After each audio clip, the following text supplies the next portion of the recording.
Je me rappelle encore la première composition de mathématiques, où le professeur m'a collé une mauvaise note, pour la démonstration dans des 3 cas d'égalité des triangles. Ma démonstration n'était pas celle du bouquin, qui suivait religieusement. Pourtant, je savais pertinemment que ma démonstration n'était ni plus ni moins convaincante que celle qui était dans le livre, et dont je suivais l'esprit. À coup des sempiternels, on fait glisser telle figure de telle façon sur telle autre, traditionnelle. Visiblement, cet homme qui m'enseignait ne se sentait pas capable de juger par ses propres lumières, ici la validité d'un raisonnement. Il fallait qu'il se reporte à une autorité, celle d'un livre, en l'occurrence. Ça devait m'avoir frappé, ces dispositions, pour que je me sois rappelé de ce petit incident. Par la suite, et jusqu'à aujourd'hui encore, j'ai eu ample occasion, pourtant, de voir que de telles dispositions ne sont nullement l'exception, mais la règle quasi universelle. Il y aurait beaucoup à dire à ce sujet, un sujet que j'effleure plus d'une fois sous une forme ou une autre, dans Récolte et Semaille. Mais aujourd'hui encore, que je le veuille ou non, je me sens décontenancé, chaque fois que je m'y trouve à nouveau confronté. Ce qui me frappait surtout, au collège Sévenol où j'étais élève, c'était à quel point mes camarades s'intéressaient peu à ce qu'ils apprenaient.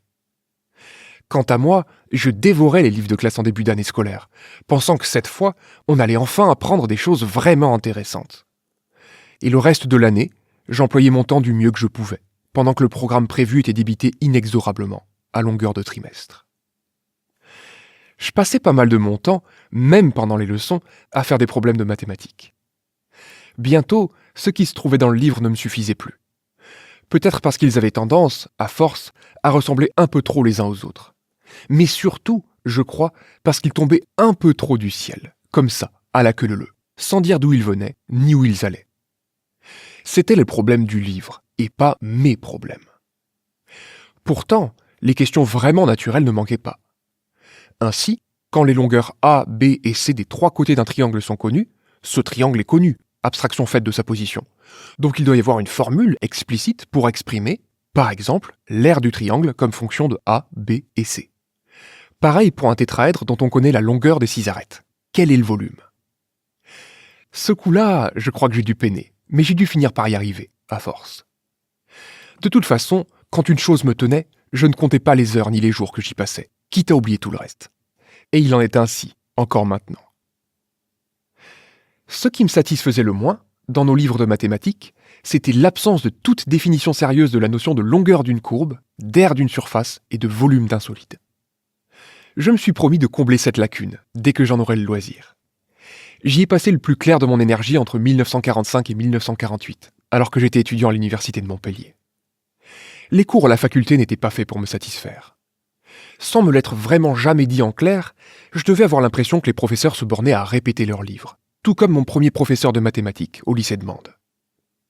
Aussi, je ne mettais les pieds à la faculté que de loin en loin, pour me tenir au courant du sempiternel programme. Les livres y suffisaient bien, au dit programme, mais il était bien clair aussi qu'ils ne répondaient nullement aux questions que je me posais.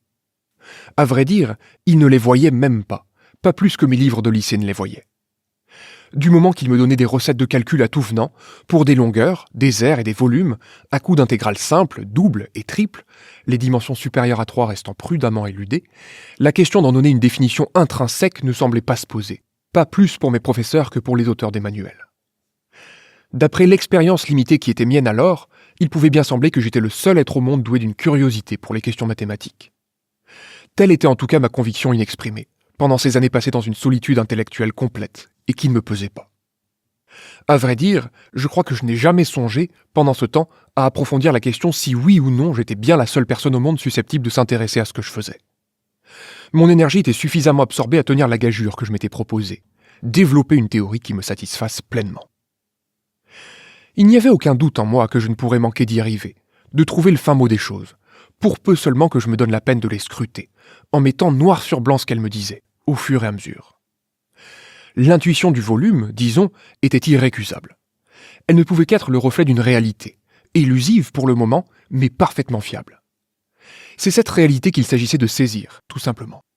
Un peu, peut-être, comme cette réalité magique de la rime avait été saisie, comprise, un jour. En m'y mettant, à l'âge de 17 ans et frais et moulu du lycée, je croyais que ce serait l'affaire de quelques semaines. Je suis resté dessus pendant 3 ans. J'ai trouvé même moyen, à force, de louper un examen, en fin de 2e année de faculté, celui de trigonométrie sphérique dans l'option astronomie approfondie, à cause d'une erreur idiote de calcul numérique. Je n'ai jamais été bien fort en calcul, il faut dire, une fois sorti du lycée. C'est pour ça que j'ai dû rester encore une 3e année à Montpellier pour y terminer ma licence, au lieu d'aller à Paris tout de suite. Le seul endroit, m'assurait-on, où j'aurais l'occasion de rencontrer les gens au courant de ce qui était considéré comme important en mathématiques. Mon informateur, M. Soula, m'assurait aussi que les derniers problèmes qui s'étaient encore posés en mathématiques avaient été résolus il y avait 20 ou 30 ans par un dénommé Lebesgue. Il aurait développé justement, drôle de coïncidence décidément, une théorie de la mesure et de l'intégration, laquelle mettait un point final à la mathématique. M. Soula, mon professeur de calcul différentiel, était un homme bienveillant et bien disposé à mon égard. Je ne crois pas qu'il m'ait convaincu pour autant. Il devait déjà y avoir en moi la prescience que la mathématique est une chose illimitée, en étendue et en profondeur. La mer a-t-elle un point final ? Toujours est-il qu'à aucun moment je n'ai été effleuré par la pensée d'aller dénicher le livre de ce Lebesgue dont M. Soula m'avait parlé, et qu'il n'a pas dû non plus jamais tenir entre les mains. Dans mon esprit, il n'y avait rien de commun entre ce que pouvait contenir un livre et le travail que je faisais, à ma façon, pour satisfaire ma curiosité sur telle chose qui m'avait intrigué.